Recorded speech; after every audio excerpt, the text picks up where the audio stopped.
Good morning, good morning, good morning.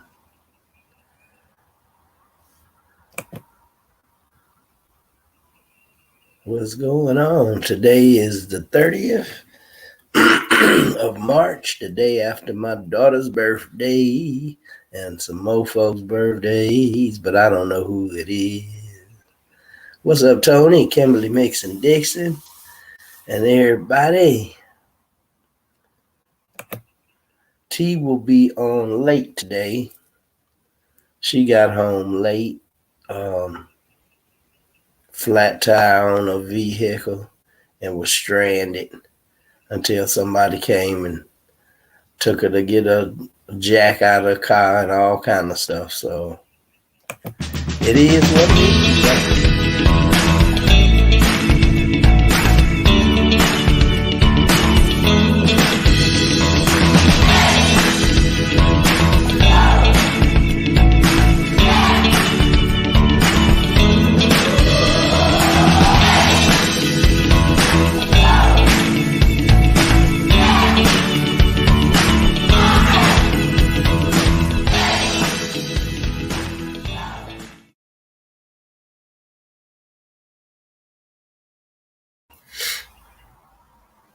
All right, and we are back. What's going on, Tone? You coming on today? I don't know. T didn't put no link in here, and I don't know how to do that stuff. Yeah, my allergies trying to act up, but I still haven't taken no medication since I did that fruit cleanse. So I think it's time for another fruit cleanse. Yep. So everything is straight.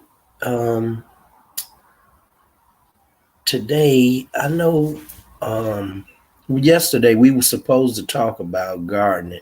I'll just wait until next week because I want to get T to send Tony a link so that he could come on so that we could talk about Heyoka. Because I know a lot of people have never heard of that. And it's part of our Aboriginal American heritage. And we need to know what's happening with that. So I'm going to call T right quick.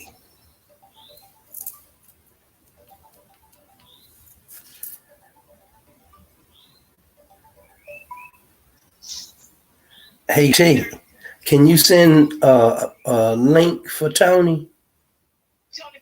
Yeah. I'll be on in a few minutes. Oh, okay. Go ahead. I'll just wait for you then. All right. She say she only gonna be a few minutes, y'all, so she not gonna be that much longer. She gonna just come on and put Tony on. So it's a beautiful day in ATL. We got sunshine and blue skies, and it was kind of nippy last night.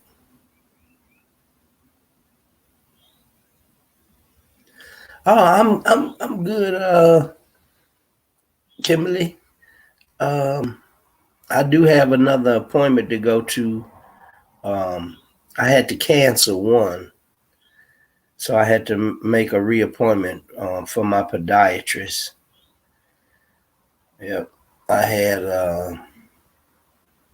one of them toenails, and they started getting thick. I was like, I ain't getting no fungus toes with them big ugly toenails, and they be looking like Velociraptor. Well, I catch mine before it go bad. I don't want to look like my nephew Melvin. Shoot, I was like, boy, I feel sorry for the sheets in your bed. I know they probably shredded. Oh no, I keep them filed down. I was like, they look like bricks. Yep, we talk about each other's feet all the time, but I got mine taken care of. The podiatrist had to pull that thing out, like they used on Martin on Myra's feet. But instead of using it on dead skin on my feet, it was for the nail. And it was only one. But he said what had happened was it was a nail underneath and a nail growing on top. And so he cut the one off that was on top and then grind it down to the right level. He said, actually, I had hit something. And he said, in order for that to grow like that, I had to have damaged it. He said, I must have kicked something or something and then didn't never do nothing about it. And that's what happened. Hey, Sherry Blair, my sister. What's going on? Yep, we are here this morning. And we will be chopping it up about some Aboriginal American history today. And then probably a little politics or something. I don't know. I don't know if Trump done said anything stupid, but I didn't see any news yesterday. I try not to watch the news because it's always doom and gloom. But then I get the pop-ups on my phone and I might see a little something, or if it's something that's very important, then I'll pay attention to it. Most of the news I'm watching is financial news. That's what I'm watching. So I'm looking for some things to be happening. More banks have shut down all over the world. Republic Bank, Deutsche Bank, a couple of more smaller banks, but a lot of banks in France and Britain, Italy are folding. What people talk about, I look up, but I don't watch news either.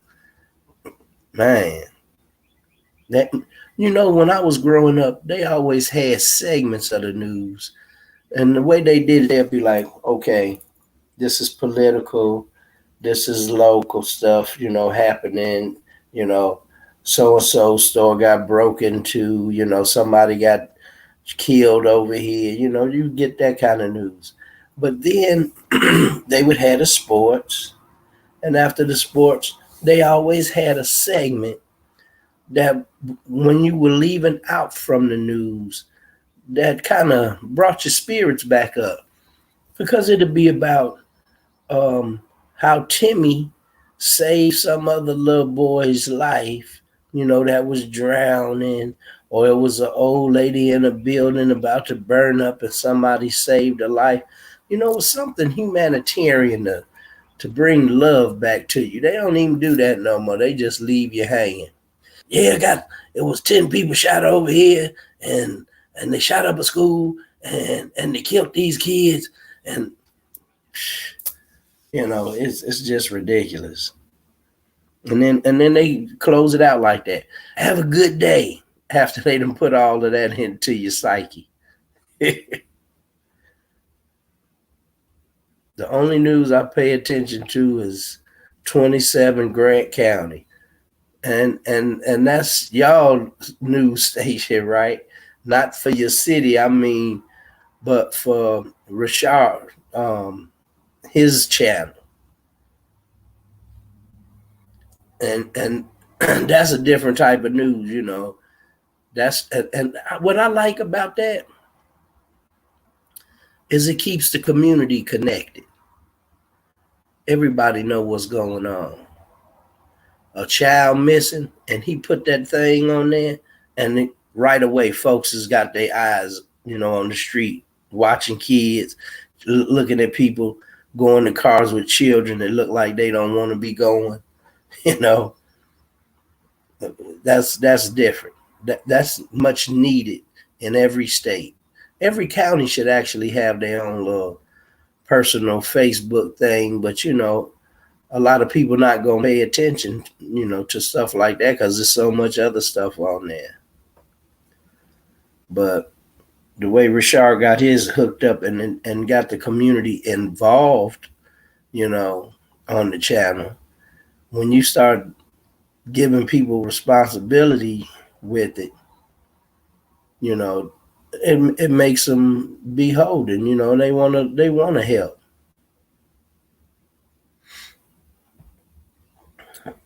Local focused news. Now you start having stuff like that, and people go on there and they see in their neighborhood and the neighborhood next to it, and they know people that's living on the blocks that they looking at.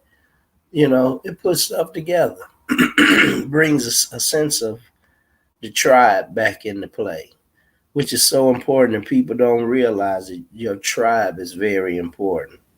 Who lives in your community, how well they connect with others.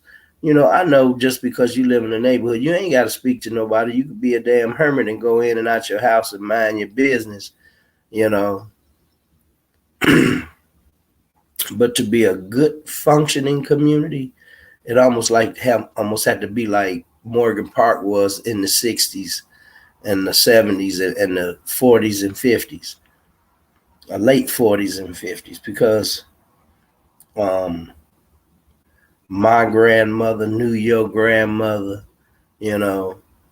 my mama know your mama, my daddy know your daddy. If you ain't got no daddy, my daddy still is like a partial father to you, and other men in the community.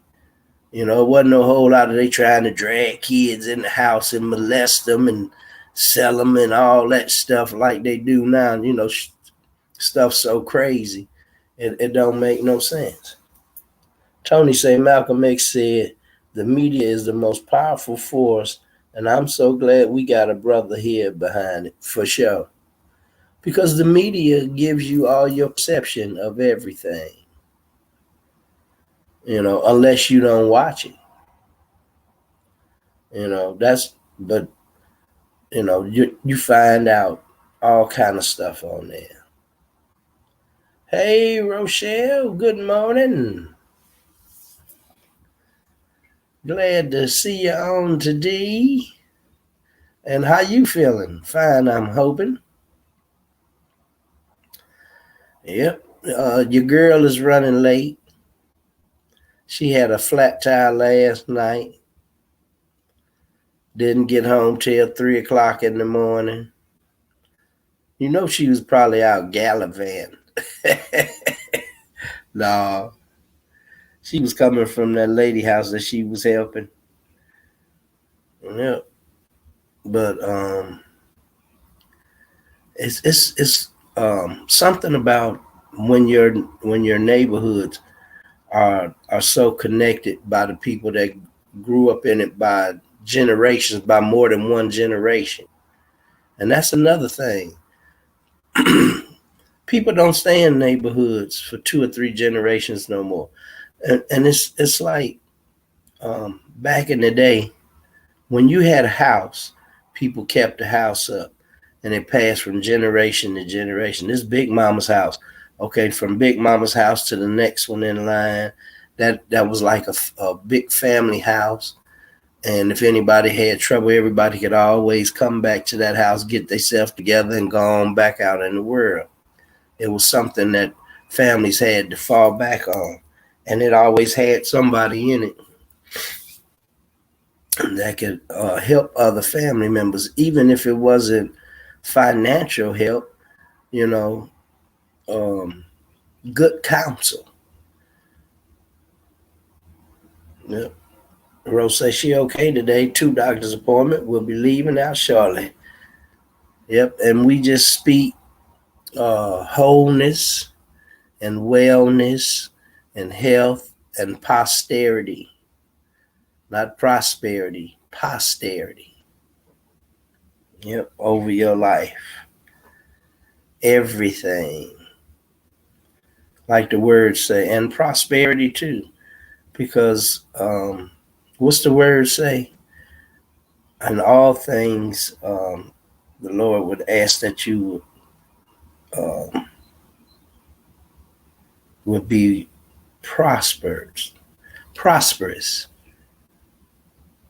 Just as your soul prospers, he hopes that your other parts of your life will prosper as well. So we're going to speak wholeness and wellness and posterity and prosperity over you before you go. And move around. It is well. We say it, so it is. Hey, Karen Dickinson. Good morning. Yep.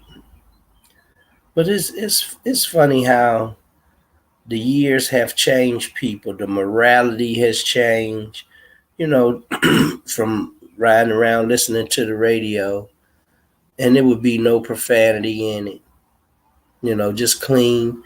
You would never hear profanity on the TV. If you did, the worst you heard was like, damn, or, ass. That's it.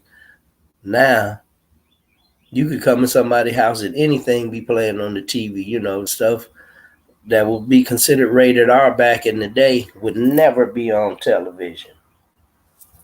So the morals and the standards have been lowered in broadcasting communications, because I was on a regular channel.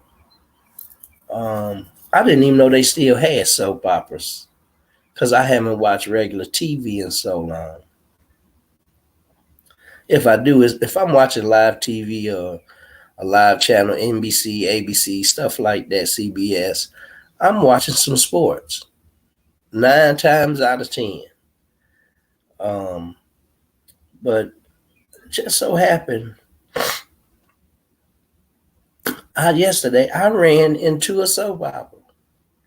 And when I tell you they show the people in the bed, they ain't naked, but it leaves nothing to the imagination, all of the grunting and rubbing and activities, they showed everything but old boy with a hump in his back. And I was like, and this is for the available for the kids to see, everything is hypersexualized, taken way out of content, blown up to 4,000.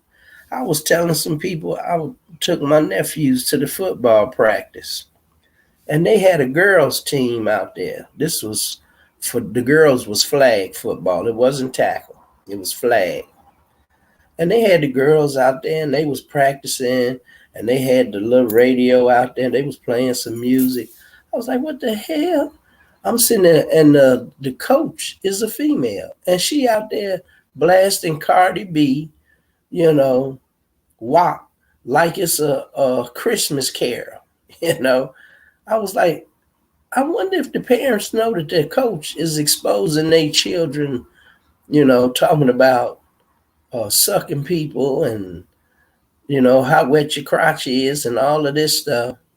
And the little girls, I think they like 12 to 9 through 12 or something like that. Because they ain't no older than in 4th or 5th grade. And I know that the kids hear this all the time. But damn, is any place sacred beside the church where you ain't got to listen, to such filthy rhetoric? This ain't no disco club. We talking about a bunch of kids. What's up, JB? Yep, your girl, she gonna pop on in a minute. She told me 10 minutes. It's 22 after. She trying to put on makeup because she look tired, y'all. She tried to get cute. Yep. But it's ridiculous. It's ridiculous. You can't shelter your kids from it because it's everywhere. And your grandkids, all you can do is teach them, This is not normal. This is abnormal. And I don't pull no punches with none of my nephews, my nieces, none of them. I tell all of them just how it TI is. You know, any question they got, I'm answer. If it's about sex or anything, I have to answer because they're exposed to it at such a young age. You have to tell them what's inappropriate, what's appropriate, what's, you know, what if a person touch you, don't accept that, run and tell, all that type of stuff.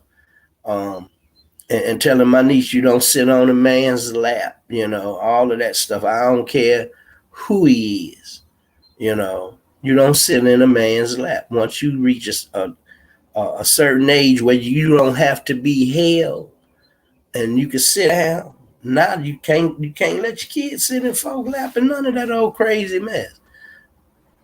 Because people is out of control because everything is hypersexualized. Look at a Disney show or all of the cartoons. Every cartoon character, if it's a female, they got it drawn up because most of it is anime now. The titties is jacked all up under the chin. The crotch is hyper sexualized. It's different than being anatomically correct, but then you making that anatomy stand out. And the way you accentuate stuff when you're an artist is what draws attention to it. And so they draw it to draw attention to it. And Jonathan say the music reflects the society that we live in. Yes, it does. And I believe that the music companies don't want people to have music with standards, because the only way you can get a song like that even playtime is if you a rapper that's under nobody's label, like Chance the Rapper, Master P, where you have your own label. You're not under a record company at all.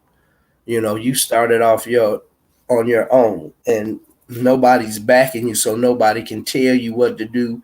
You own your own masters and all of this stuff, and that's a good thing about the internet because you can still get good music out there now. I see T in the green room. So we are live. she coming. Good morning, everybody. Good morning, Break of Dawn, and good morning. I sent the link to you, Tony. It's in Messenger. That's the only way we communicate. No. Oh, I didn't say nothing about it. I didn't know if you was. I thought you was gonna wait and come on. Wait and then do it when you came on. Oh no! How'd you put it in the chat? I didn't know. I just told him. I sent it directly to him on Messenger. Oh, okay. Yeah, I didn't put it in the chat. Good morning, everybody. Good morning. Good morning. I see a lot of people in the house. What's happening? Rochelle got 2 doctor's appointments this morning, and the only news Tony pay attention to is Channel 27 News and Entertainment, Grant County. That's all he pay attention to. Don't tell me nothing about nobody else news. If it ain't Grant County, Rashard Tyson, I don't want to hear. But you know what, T? Look, I was talking about how the news is. Because you know it's gonna be real news. That's why that's the only news he listened to. He ain't listened to all the rest plus, combobulated. Plus, all of the news is always doom and gloom and negativity. They used to have positive news. Not all of it, but they had a section like they would close out. And today, for our heartfelt story, little Timmy saved Johnny from drowning today. He's our hero for today. At least to see you out on a happy note. Somebody did something good for somebody instead of, we woke up today and Bruce killed his next door neighbor for looking at his wife walk out of the driveway with a pair of tight pants on. Some crazy shit. The dog ran away with the goat. You know what I'm saying? And the catfish kissed the goat. The catfish kissed the goldfish. Just always something negative. They birthed more people were killed today. And we got 6 children that were gunned down as well at the school. Then the gunman was killed immediately by the police. Hold on. Speaking of that, I got. Hold on. I gotta get the thing. Ah! Speaking of all the bad news, all the news. Tony say he seen it. He just finished eating. Going to brush his teeth. Be ready for 8:30. What's the clues, Bruce? So, speaking of bad news, just in this morning, just in. So, I apologize for being late, y'all. I didn't get up early enough this morning. I didn't get to bed till 3 o'clock. my truck caught a flat tire. Y'all know she's talking about she called it a flat tire, but she been gallivanting. I was gallivanting to get a city sticker for the window. I gallivanted to pound cake. I gallivanted to go get some vegetables and fruits so I can get my brother some good old juice in his system. What does gallivant mean? I gallivanted to Hines VA Hospital, traveling, tripping, going out and about. That's why I say I gallivanted to go get a sticker for my truck. I gallivanted a city sticker for my truck. I gallivanted. Do you know them darn these stickers are $300 and something damn dollars? Stick up with no pistol. Register your car. Look, register your car at a friend's house in the neighboring neighborhood outside of Chicago. So it's $150 something for 1 year for the sticker in your window. City of Chicago.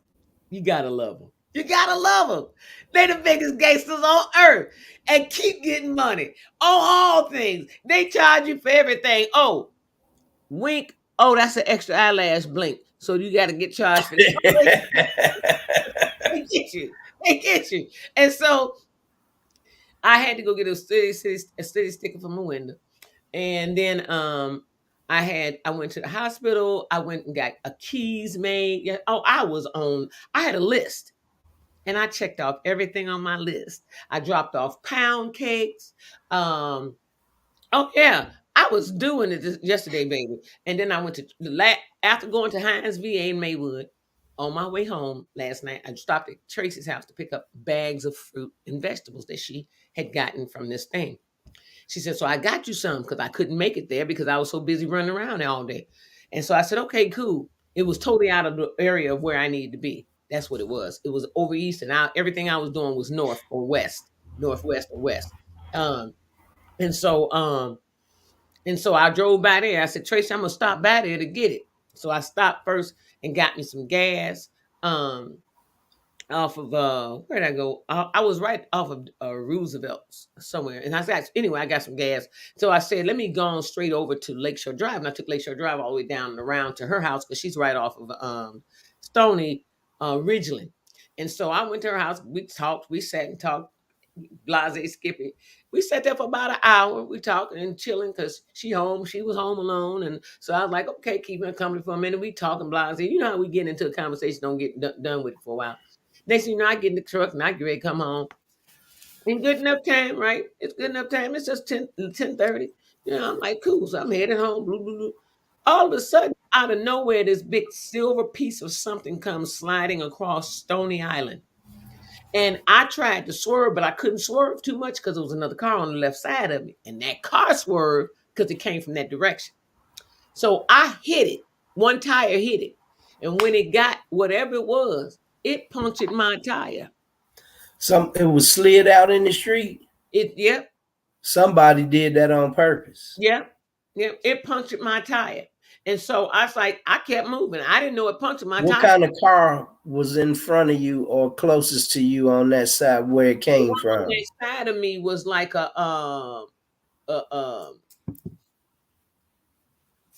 Was it expensive? No, it was like it don't matter then. I was just thinking maybe they was trying to stick somebody up or something. It was a monster. That's what it was. I was trying to think. And they was trying to throw something in there to get the people's tire flat so they can, when they had to pull over, then they go and rob them. I didn't see anybody. It was like 11. It was 11:15, 11:30. It was 11:15. That's what time it was. 11:15. And I was right at 83rd, almost at 83rd and Stony. And so I turned the corner coming back west towards my house. And only to find out, um, but only to find out that as I got closer, getting closer to home, then all of a sudden, I got to about Michigan, and my tire said bloop bloop bloop bloop bloop. I was like, and the music. I had a good song on. The music was jamming, and and I turned the music down, and I'm driving. I said, and then I rolled the window down. I was like, so I immediately pulled the car over. I hopped out. I looked, flat tire. Get it as close to the gas station as possible. Right by the damn. The guy put no. I was at King Drive. The guy put air in my tire at King Drive. Then I go further down by the Dan Ryan, and so it flattened again. So the guy at the gas station sweeping the gas station lot out, he put tire gas in it. Air in it, and I got that all the way around this curve that comes to my house. Y'all, it's like a snake, and it's like winding roads. And so, but I don't live in the country. Okay, I live in a hardcore city. So the winding roads ain't that pretty, but because it's in the heart of the city. But I had to go around this winding road. When I got around halfway around that winding road, kapoop again. So I had to. It took me 40 minutes to get from off of that curve around the other side, further down, and around the back end part of the snake and up to the other gas station. 40 minutes because I had to creep. But I made it. And what? God is so good. This man see me pulling up at a gas station. I pulled all the way up to the thing where people park.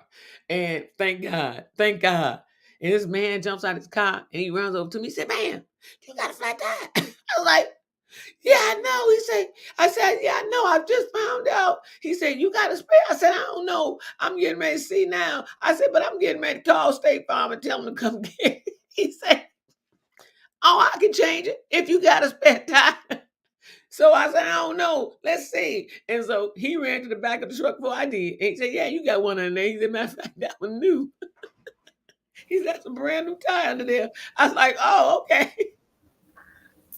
Child, we tried to fill up the tire we had first with air because it just was something was hard about trying to pump it up. So the jack didn't work. We junked It was flat. That's in a big ass hole and it ain't go hold no air. The jack wouldn't jack up the truck properly for him to get it off. It was just so much going on. We was at that for about an hour. So it was like about 1:15 now. 1:00. So then I'm standing there cold as hell.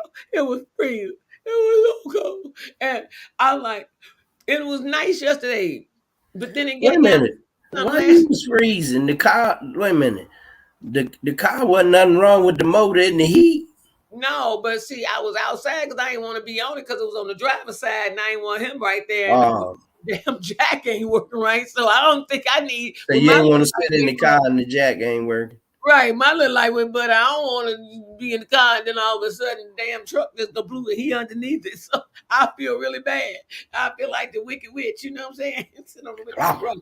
Right. And so, and so I was standing out there with, and then running the gas station. It's getting warm. And so I said, "You know what, sir? I got a hydraulic jack at home." I said, "But I'm a few blocks down the street. If you don't mind taking me there, I can get a hydraulic jack and I can come back and we can get the truck up." He said, "Okay, well, let's go get that because this jack ain't getting it." I said, "Okay." Y'all, it was one thing after another, one thing I know. Anyway, it all wound up to the fact that I ain't getting bed till like 10 minutes to 3 this morning. Bam, and right back up at 6. So I was like, no, and I had to go back. And when I got to 6, because my body automatically gets up, 5:30, 6 o'clock, it just automatically gets me up in between those time frames. I got back up. I sat there. That's because the old man that helped her with the car, y'all, saying, "Okay, now how is you gonna pay me for fixing the tire?" I gave him what I had in my pocket, which wasn't much. I don't want no money, lady. I'm taking this work and trade. Because that was like changing a truck tire, but it wasn't much. I gave to him, No, but it guess ain't. It's easy. all that. No, it wasn't easy either. That tire, we was getting them. We was When having, you have the proper equipment. yeah, we had the proper equipment, but we was having a minute getting it completely off of there. Somehow it was just, you had to like, we had to like, and then we No, had to, you sit on the ground and then you kick it. yeah, he did, but then I guess he didn't want to do that, in case of damage. I guess Yeah, because Jack wasn't holding it right. Well, no, the hydraulic jack was holding it up then, and so okay. we had to keep raising it up, but then try to pull it off, and then raise it up, and then try to pull it off. He didn't tighten up the handle enough to hold a pressure. Yeah, if he it's did. easing down, unless your jack is going bad. Knees down. It was just that we had to we jack it up a little bit more, and then try to pull it off a different direction. Trying to. No, I don't understand these. Yeah, but it didn't come off like normal, like we used to have the big hammer, and sledgehammer. Man, don't nobody use no hammer to change no tire. He ain't know what the hell he was doing to you. No, I had a sledgehammer. We had to get a tire off of a car that was on there for so long. The damn tire had rusted on there. The rim had rusted on the car. We had to use a sledgehammer. It wasn't the rim that was rusted. When the heat from the friction of the car moving, it'll lock the lugs to the rim. It actually solders them on. So and sometimes you had to see. That's what I'm saying. I don't know what the hell went on, y'all. I just know that I didn't get to bed until 10 minutes to 3 last night, and I'm tired today. That's all I know. Tony say that rubber mallet. Right, a mallet. Right. Thanks, Tony. How you gonna say he ain't know what he was doing if he needed a hammer when you was just saying to sit on the ground and kick it? Who, Turk? Right. He was just saying you supposed to sit on the ground and kick it, and then 1 minute later he was like, "What you need a hammer for?" That older man wasn't finna sit on no ground and kick no darn tire. Hell. Cause if you sit on the ground and kick it, you don't need no hammer. Well, there we go. Now we know what we needed the hammer for to shake it back and forth. What you need a hammer for? You sit on the floor and kick that. No, actually, ain't no way you should have not had them tires and rims taken off before for some type of maintenance, and to where they fuse on there like that. That's a problem. It wasn't on that truck like that, but I had a car like that once before. Yeah, that mean your calipers. That mean your calipers and your rotors then got so hot to where it then heated them bolts up and soldered them to the rim. So the person there's something wrong if that happened. So the person knocked my tire off my car once before with a rubber mallet was Mike Harris, by the way. Right. And Mike Harris was a mechanic. Right. He had to knock that tire off with a mallet off my car. With a mallet. I looked it up. You're supposed to rotate your tires every 5,000 to 7,500. Just like when you get your oil change, them tires should be rotated. Mm-hmm. Or else you'll wear the tires out in the back before or the front before, whichever transmission. If you got front wheel drive, then your tires wear out faster in the front. If you got rear wheel drive, then whatever propels the car for the front or the back burns the tires up faster. Well, I haven't had to change rotate the tires on that truck yet. It's going in for a big tune-up later. The first time I got it, I got a whole complete package on it. Remember?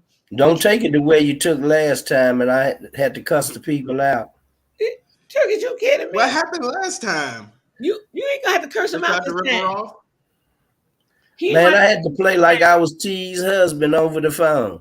Oh, mother, stick up artist with it out a damn pistol. Oh, y'all went in on him. You had to get the work done. And get it I'm sorry, sir. When you start naming them car parts and they know what you're talking about, they be like, we can't get over on them. My old boy know too much about a car. I had to call Turk, and I wanted him to act like he was Colombian. And I had an accent. I can see it. I can see it because you always be pulling out your Jamaican on the show, so I can see it. I can see it. No, Holmes. No, Holmes. He did a Holmes on him. They I, was like, they I was did the West Los Angeles gangland style, Holmes.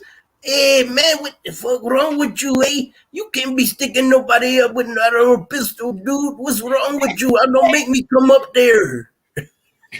Hey, Kirk was like, well, no, take the phone around the car, girl. Take the phone around the car. What's up, man?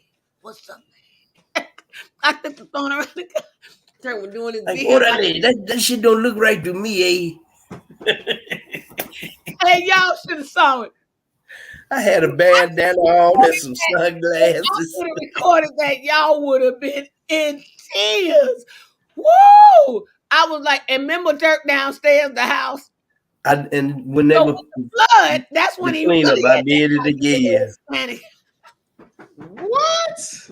And I started talking to him and then started cussing in Spanish. They like, oh, this, yeah, we better do this one right. He had me rolling. I wanted to crack up laughing sitting down there, but I'm good. I can keep a straight face like it ain't nothing. I'm like, yeah, babe. I'm like, yeah. Wait, I'm saying, yeah, babe. Okay. All right, babe. And I was like, Alicia gonna get up. Alicia.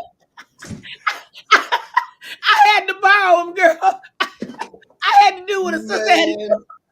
I want y'all to record these adventures. We can come out with a whole series. Listen, the one downstairs when the guys was doing the cleanup for the flood that I had to make. Them guys was like, oh yeah. They did the best work in the world after that. You know what? I would love to do stuff like Ricky Smiley and them prank phone calls. Let's do it. Let's do it. We can start doing some prank phone calls because I would love to just really rip somebody from the waistband with the Indian dude. Let's do it. Let's see. Indian doctor. Let's call Indian doctor. Hello? Women's History Month isn't over yet. And one of my friends got an unwanted, unsolicited picture from a random guy online.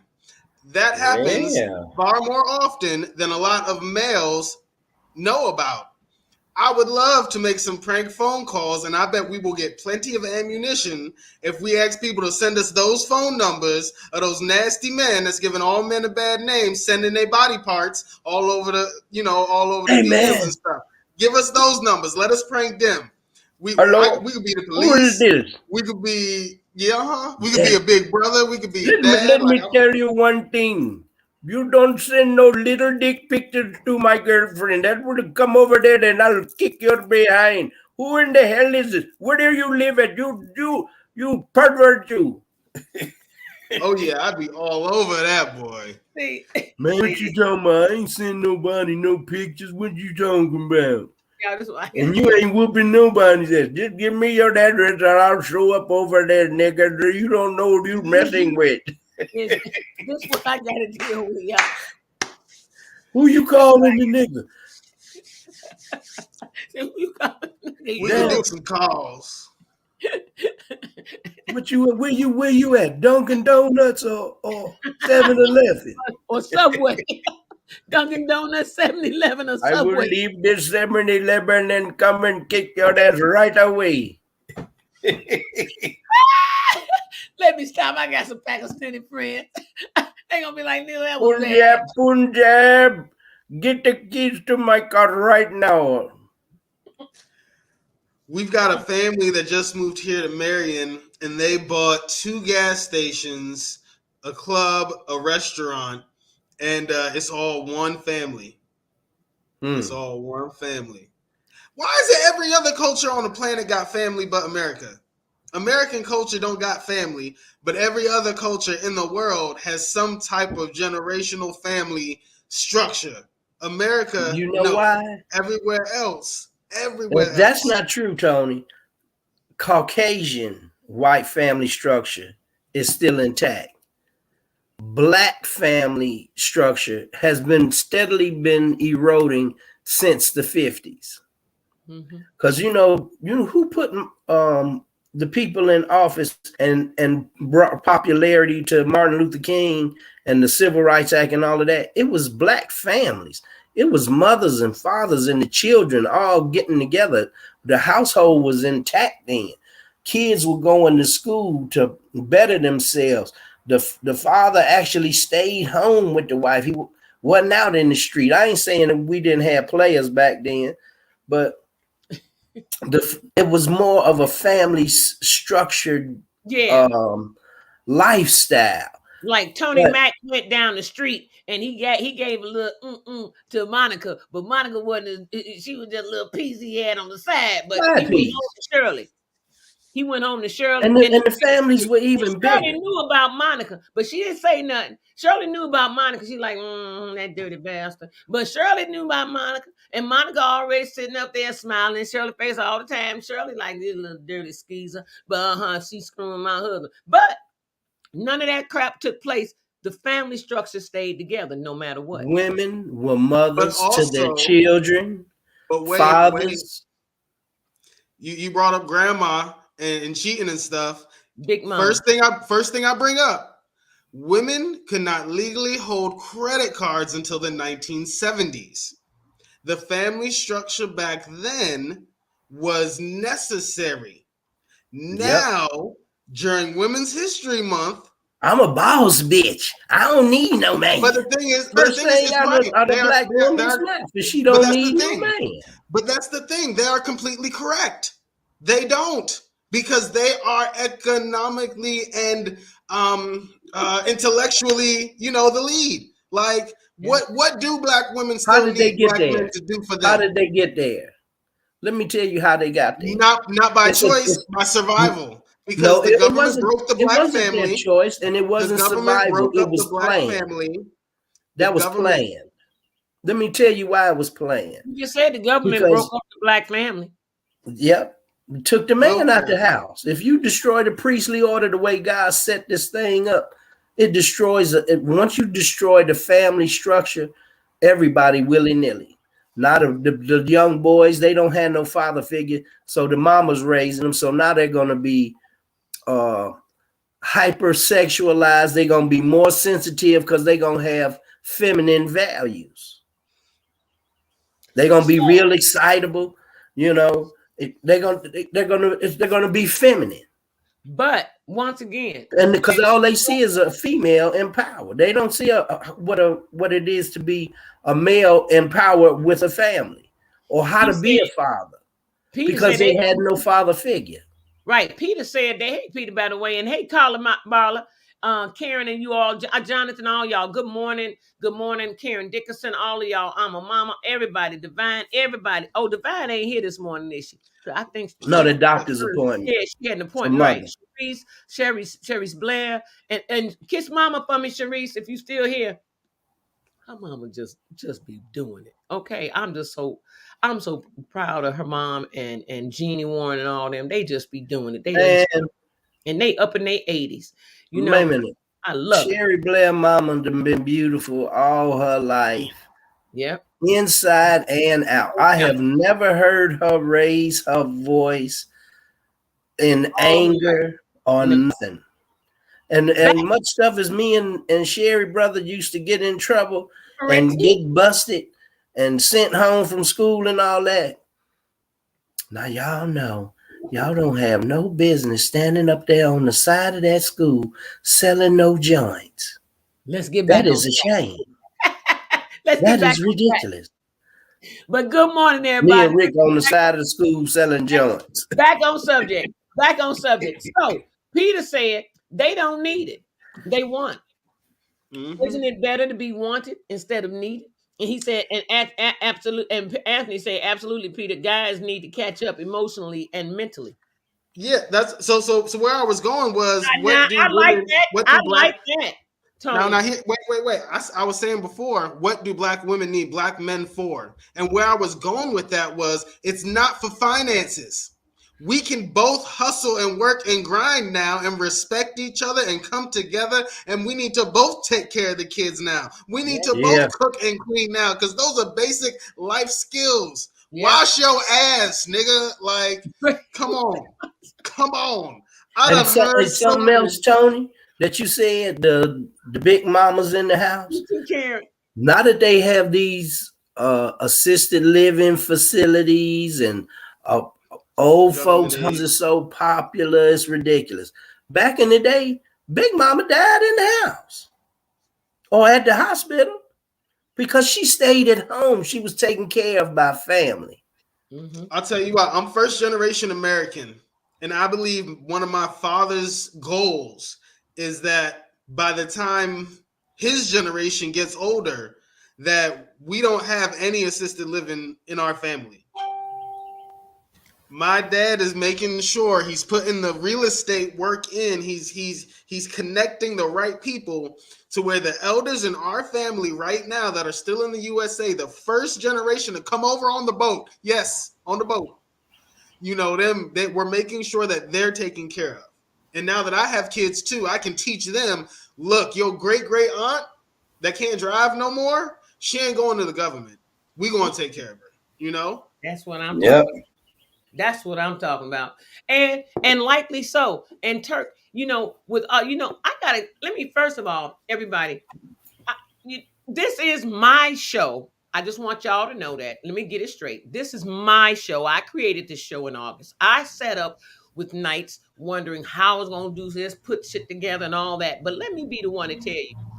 Bringing on the few co-hosts that I have had, I want to give credit to Joan Brown. She has co-hosted the show a couple of times, not wanting to do it, but she did it.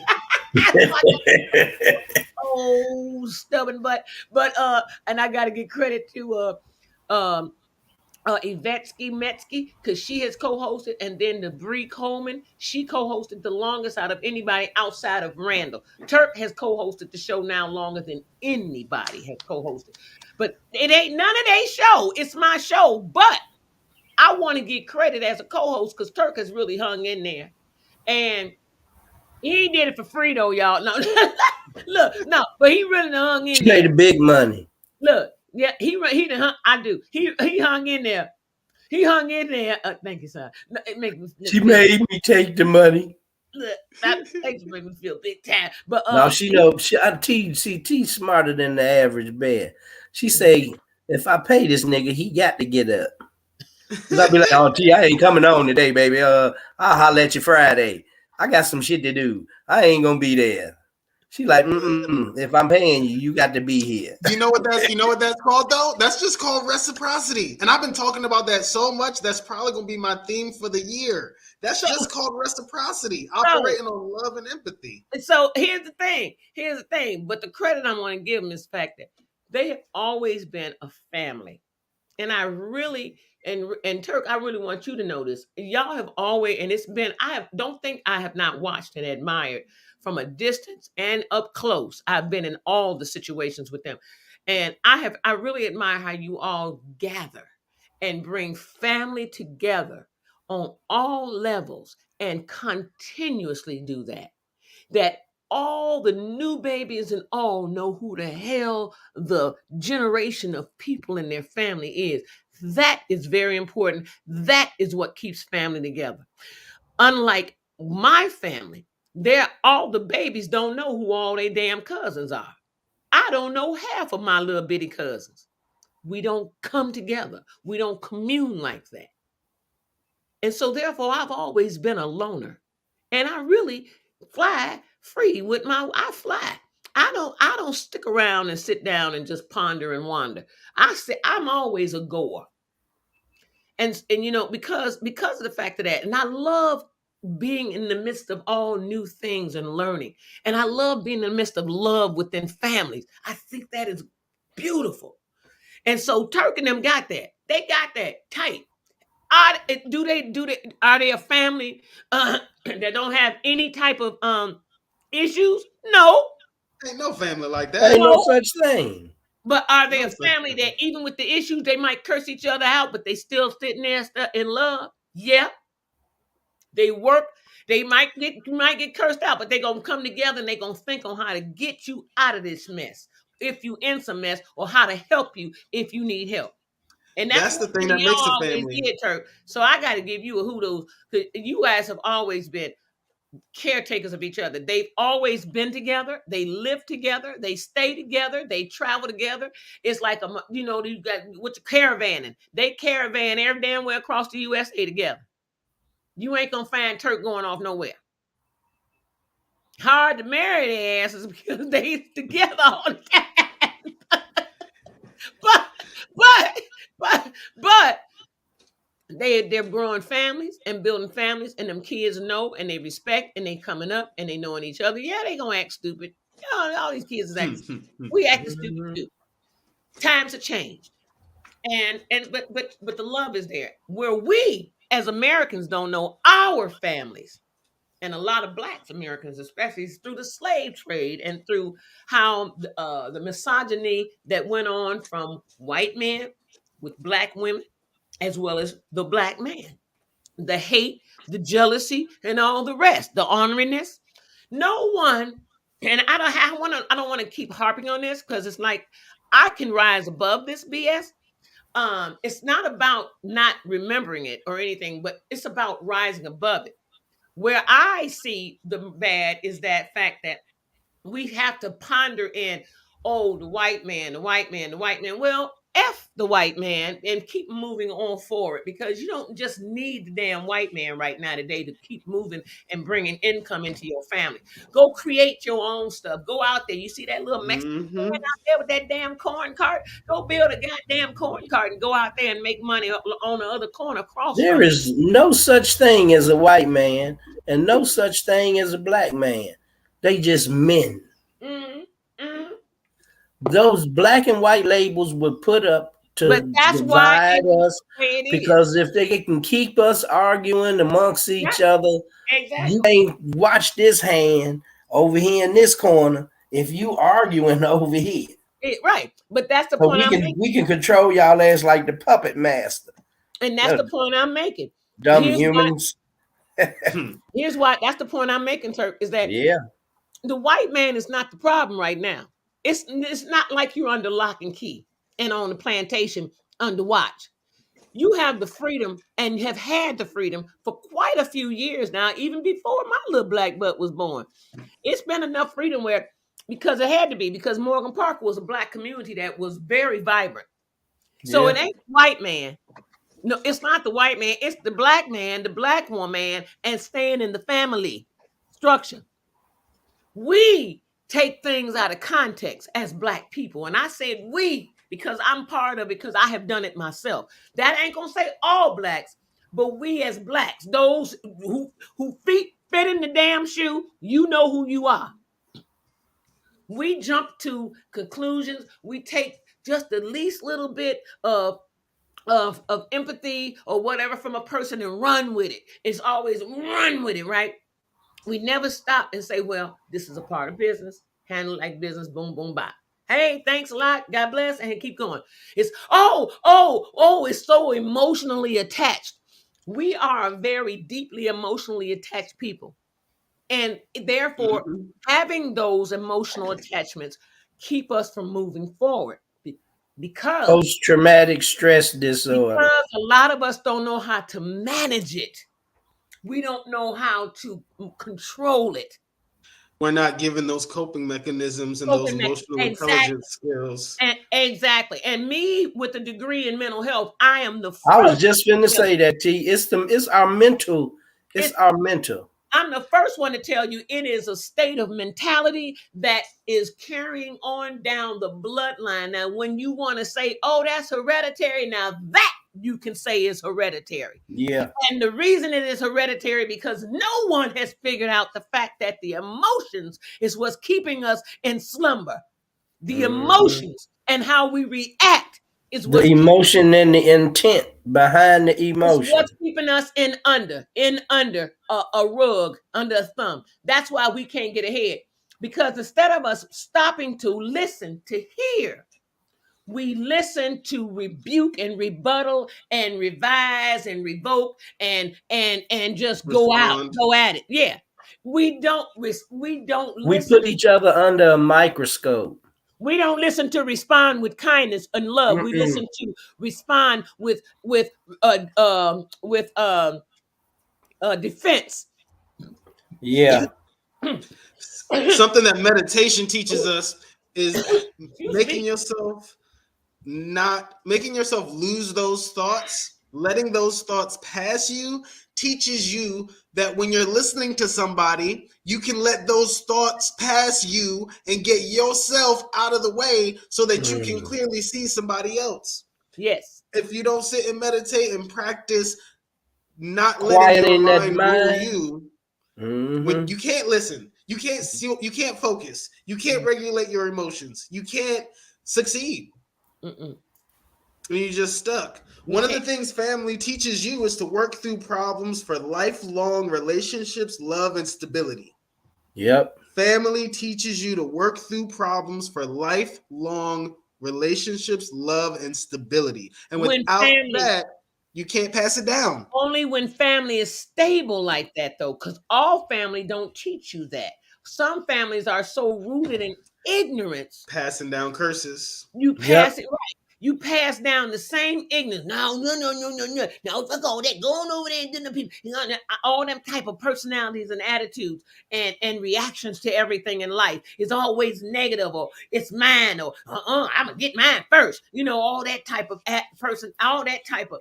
It's like, when do we come together as a community of people and stop and listen first and stop jumping to conclusions and thinking of what the person is saying instead of listening intently to what they're saying and trying to understand? And if it's something that maybe you didn't grab it right to understand it, so therefore it brought up this defense in you to project. Let me tell you what I heard Ralph Smart say. He say, ask yourself this. He say, do you want to be right or do you want to be happy? He say, because that's what it all boils down to. I want to be happy. Everybody wants to be right. Everybody wants to be right. And then your ego kicks in and you, that I didn't do it that way. And they want everybody to be like them. When everybody is supposed to be an individual. And you're supposed to love the differences of somebody being different from you and learn and understand from them and pass it on so that you can go to another level. You can't go from level to level and glory to glory staying in your own space. Because man wasn't meant to live by bread alone. And when the source of everything was saying those words and putting them words into his son's mouth, he wasn't putting that out there, to try to get no notoriety. He was teaching. And he wasn't talking about no flesh, sex-wise, and he wasn't talking about no barbecue. When he say Bible study last night, without bread alone, I mean you can eat, but just to eat and survive is not living. He said, man shouldn't live by bread alone, but by the word of God. He's talking about the heart, the spirit, the soul, taking care of the mentality part of things. Yes. What we're talking about right now. Serena Smiley Blackerberry said meditation helps her say F it. So I gave her an LOL to that one. Because actually, I have a YouTube video called F it Meditations. And it says things like, stay calm and just say F the haters. It says all those people at work, they can't even get under your effing skin. And like the whole meditation is just calm and collected with, that's still a big part of it too. And here we're talking about, the families and love and empathy and staying together, learning how to make it work, learning how to survive, learning social skills are taught. And if you cannot observe them anywhere, and if nobody is teaching them to you, then it becomes a trial and error thing when you become an adult and go out into the real world. Some people, that's college, they end up back home real quick. Yep. Some people, that's fast food job to fast food job until they're too old to get out of it, you know? And it manifests itself a lot of different ways, but it all comes back to the same thing, that mindfulness, that self-control, that love part. And that's something you learn from family. Yep, really. It really does. And like you said, there's something you learn from family. And but then you have those. So now let's tread into a different direction with this. So now right. I can't stay long. I got to go. I'm assisting this lady on Tuesdays and Thursdays, and that's my day. And then you have, let's tread into the area of whereas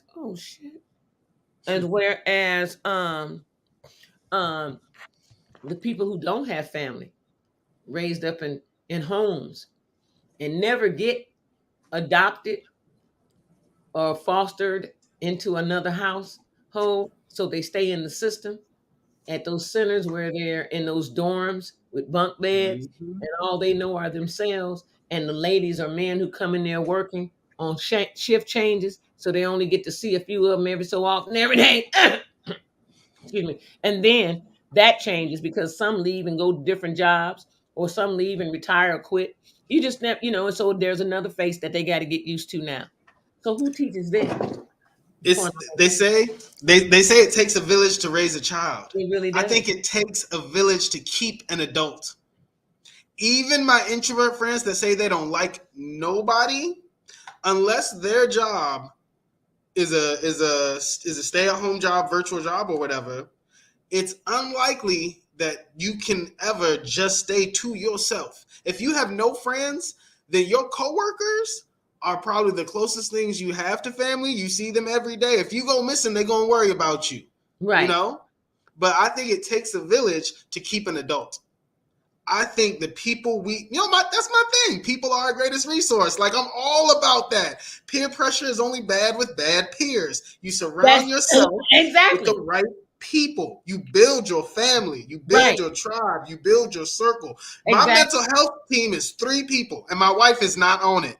It is my big sister, it is my dad, and it is my therapist. My wife is there to love and support me, but we've talked about it. But she can't be on it because she has not known you deeply enough. She's known the portions of you that came to this part in this time frame. She didn't know you back in that time frame, and your sister and your dad and them people do. Exactly. The 3 people I named were not friends. They weren't exes. They weren't somebody else I met. It was my father, my big sister, and my therapist, my professional therapist. So yeah, like, people need to understand that they need to keep, their circle close. Those people. Hold on to them. And good morning, wellness with Frugal Mama. Hey, what's up, Frugal? Is in the house.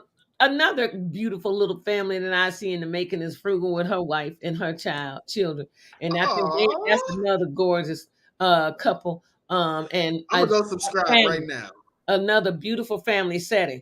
Tony, one thing I gotta ask you while we on here real quick, and I know it's on public. All right. Do you know how to do those things where you put those little info flyers together to be posted on Facebook, like coming to a screen near you on Friday is a meditation experience, that stuff like that?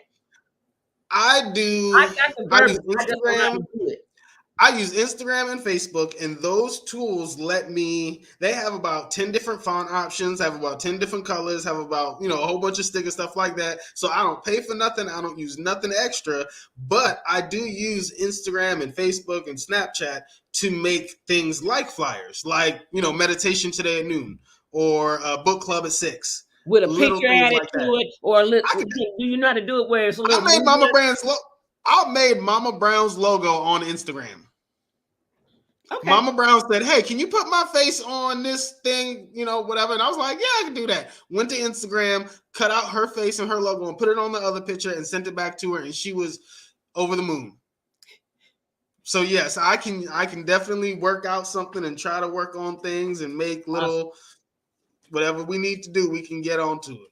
All right. Well, everybody. Randall's is in a bit of a conversation. I can see that, and it's something that he probably can't get out of. It looked like it turned to business. Now he got a nice little old smile on his face. So it must have been something like, hold on, wait a minute, what that's that emotional stuff, because he was going in for a minute. Now it's like, oh, okay, because he's listening now. See, that shows the difference also in people that listen and to hear, and people just listen. Just because of something being said, but they really ain't paying attention, that they just listening, but it's not setting, it's not registering. It's like, because they already got it set in their mind that this is how I'm going to approach this. Active listening versus passive listening. Passive listening, exactly. Active listening, passive listening. I had to type it in to look it up to make sure, but yeah, active listening. Exactly. That's just what it is. Now, don't let me pull out the book of social work on y'all, okay? But so yeah, and having a degree in mental health, it's a big help, because when you approach things, you kind of like have to say, am I approaching this in a mental health way? Or, you know what I'm saying? You everything you are approaching, everything in life in a mental health way. I just want everybody to know that. Everything and everybody you come across and deal with, remember, it's on a mental health level first, and then it's on a spiritual level as well. So you got to realize sometimes the spirit has encapsulated people's bodies and their minds and their mouths, and they might say things that really is not the person who they really are, but it's something that's trying to trigger you, so that you can get off of your page, and you ain't gonna see the blessings that God has for you, because you're distorted and distracted with ignorance and demonism and all the stuff that they don't want you to grow with. So remember, there's two battles on this. I mean, one battle, there's two planes we live in, a yin plane and a yang plane, yin and yang. And everybody, I don't want you to ever forget that. We live in a yin and a yang plane of life, because balance. Yeah, because you're going to have those people like that. And you're going to have people who are also in support of you. And it might seem like those who are not in support of you are far greater in number than those who are. And if they are, don't trip. Let those people be far greater in non-support of you than those who are. And you guide yourself with those who are, regardless if it's only 2 over here and it's 22 over there. You stick with the 2. The few is better instead of sticking with the pew. The few is better instead of the pew of the group of people. So that's my thing. Proverbs, trust in the Lord with all thine heart, and lean not into thine own understanding. In all thy ways acknowledge him, and he shall direct thy path. Amen. Let him be a lamp unto your feet. And good morning, Emma. Good to see you. So that's what I got to say. And so I just got to show people this. This is my cousin, y'all. I just love this picture. I just love that picture. That's my cousin. Oh, she look like a celebrity.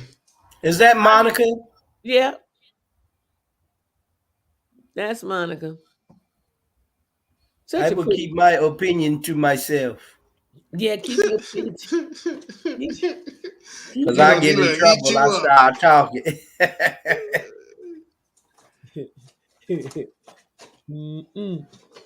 Yes, but Monica is quite attractive. Thank you. Thank you very much. So, everybody. Yeah, they got a whole lot of ugly folks in her family. She got a few ugly ones. Cornell was ugly as hell, but he was keying through marriage, so he don't count. Right. Cornell don't count. He came in the was crazy, though. What the hell is that? I'm smelling something. You cooking something? A candle? No. Oh, maybe it's this. I'm like, go get you something to eat. It's after 10 o'clock. You just hungry. She said, I'm smelling something. Somebody cooking my window open. Remember, you ain't sleep well last night. y'all see these darn things under my eyes. Y'all see that stuff under my eye. Y'all see that? Yeah, I got to get up and move around myself because you had an extra vein that pop out right there. You know that extra vein that pop out right there. That's when you know you ain't had no rest. Now you can have the little bags, but when you got that little vein that pops out on the bottom of the bag, that's when you know you ain't had no rest. That's how you can always tell a person ain't had no rest. That's how you can tell. Just take a person's eyes. And I can tell you right now, Turk was up late too because he got the same thing on his eyes. Oh yeah, see, yeah, I was. When people tell but I was up. I wasn't fixing no flat tire. Me and Big Win was watching. Open up my window again. We was watching the King of Harlem, Bumpy Johnson with Forrest Whitaker. Oh my God, they got the new season out. We binge watched season 2 yesterday. See, oh, and before we go, let me put this glued in front of the TV. Oh no, it didn't. I want to put this out here before we go, y'all. Changing the subject a minute. On the news, it was just amazing. Another train derailment.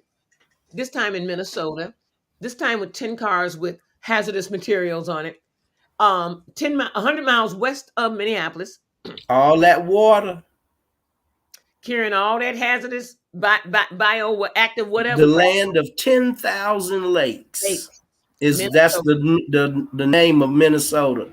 Yeah. The land of 10,000 lakes. It's water everywhere. So wherever it's spilled, it done leached into some water. Believe that. And that water go everywhere. Now check this out. Evacuation has begun. They have begun evacuation from the time it happened, like early this morning, like real early. And so evacuation has started because there were 10 cars. You should see the cars. And we had a school shooting here in Georgia. Yeah, another school shooting in Georgia, right. So I just want to put that out there. And before, also another thing, let me show you the woman selected for today. And today is March 30th, y'all. Today is the 30th of March. Y'all better ask somebody. And happy birthday to my brother Kelly Dillon. Kelly Dillon. Red. His birthday was yesterday, the same day as my daughter. Kelly, happy birthday, man. I love you. Kelly, appreciate you. What's up, Kelly, dog? Kelvin, what's up? Happy birthday.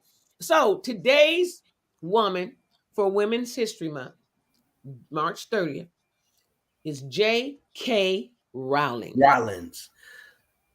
British author of the best-selling Harry Potter series. She is an advocate of anti-poverty after having struggled while writing her books. She has contributed considerable sums to charities and uses her wealth to help support causes and fight against poverty. J.K. Rowling was born in Chipping, Sodbury, July 31st, 19... Chipping, Sodbury.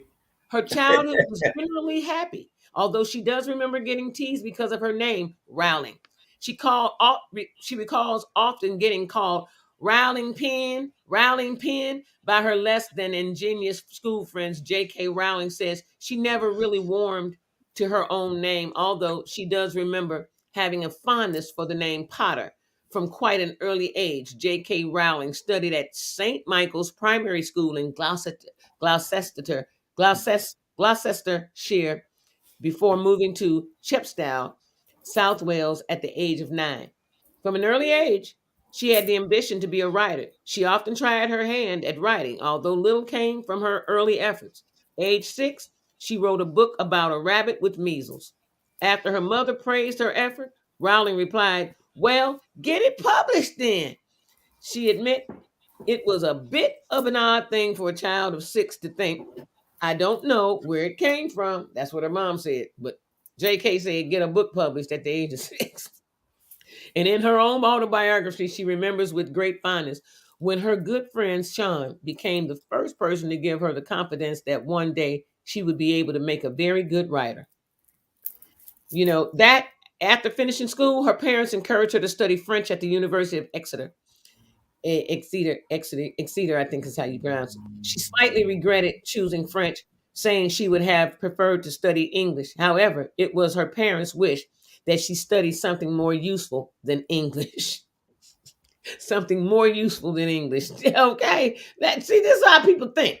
This is England, okay? All right. After having spent a year in Paris, Rowling graduated from university and took various jobs in London. One of her various favorite jobs was working for Amnesty International, the charity which campaigns against human rights abuses throughout the world. I used to work for Amnesty also.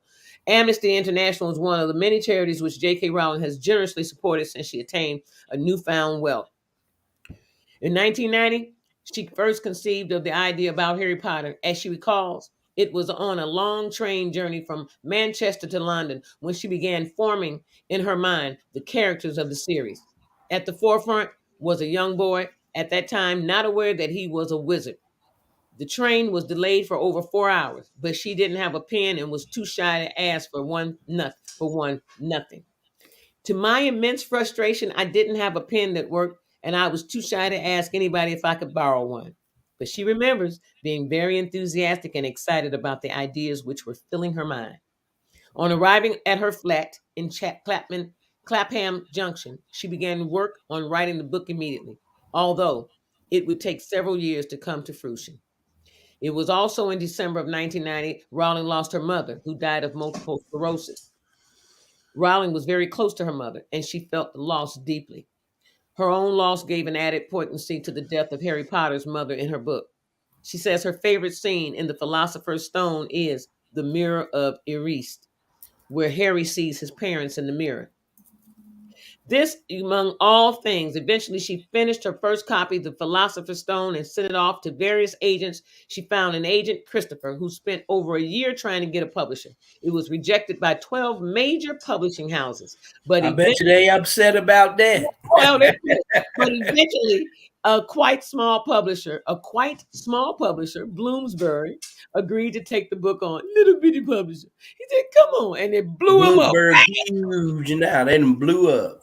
The editor, Barry Cunningham, also agreed to pay her an advance. He paid her an advance of £1,500. The decision to take on the book was in large part due to his 8-year-old daughter's enthusiastic reception of the first chapter. However, she was advised to continue her training as a teacher because she was told writers of children's books don't tend to get very well paid. There's always room for a story that can transport people to another place, she said. So her book took off, y'all. She finished her final book of Harry Potter series in 2006. Harry Potter got picked up by Amazon. It has been picked up by Netflix. It has been picked up by everything and everybody. And I tell you, people began binge watching Harry Potter, season following. They followed Harry Potter all across the world. They do it like Star Trek now. They have Harry Potter parties and all kind of stuff. And even Disney got Harry Potter and Disney in the Epcot Center. Happy birthday to Blackberry. Happy birthday to Blackberry. Happy birthday. Happy birthday to Blackberry. Happy birthday to Blackberry. Happy birthday. Happy birthday. Happy birthday. Happy birthday. Happy birthday to Carla. Happy birthday to you. Happy birthday. And she's still a spring chicken. She only 50 years old. She just got into the club. Welcome to the club. Welcome to the club. Oh, by the way, I'm about to leave the club. You're going to be in the club by yourself. I'm knocking on 60's door. For sure. So you're going to be in the club by yourself in a couple of more years, sister girl. Don't worry. It's going to be a few more people coming to join you. That's all right. You'll catch up. Yeah, it'll be people catching up to you. Don't worry. They'll come in the club and then you'll be telling them, come on in the door, Cloud. Come on, you old weight babies with milk on What's your up, breath. Frugal? Doing the same thing. Just like we doing to you now. Come on in the room, baby. Come on, let me wipe that little milk off your little ear right there. I got you. Hold on, hold your nose. You His got breath still smell like carnation Come milk. that little booger right there. You know how your mama come that little booger right there. All right, You know, mama. you know what I hated when your mama say, "Come here." She done put some spit on it and then clean your face with it. Come here. Right. Man, I do that every day with my kids. I'll tell you. What is that? Everybody, You ain't wash face good. Look at you. to Going God to be the school. glory. I got to get out of here. Happy Thursday. Happy March 30th to everybody. Don't forget to reach back, give back. Somebody needs your smile. Here needs to hear some kind words. Somebody out there needs some help. And if the Spirit is placed upon your heart to do something for them, please, by all means, do it. Give in your heart. And I got to tell y'all this. To God be the glory. Heavenly Father, thank you once again for another brand new day. Hallelujah. Yes. A day we have never experienced. We have the opportunity to walk into the presence of faith and love and to have you guide us, Lord. We are forever grateful. Thank you for this beautiful day. Thank you for waking us all up and bringing us all together on these platforms, God, forever. Thank you for the healing. Thank you for the clearing of everything that we have to deal with today. Thank you for just making it all an ease for us to walk into it by faith. We are forever grateful and we hold you high in esteem. And that we come together and we all say, God be the glory. Thank you, Lord. Amen, amen, amen. And amen.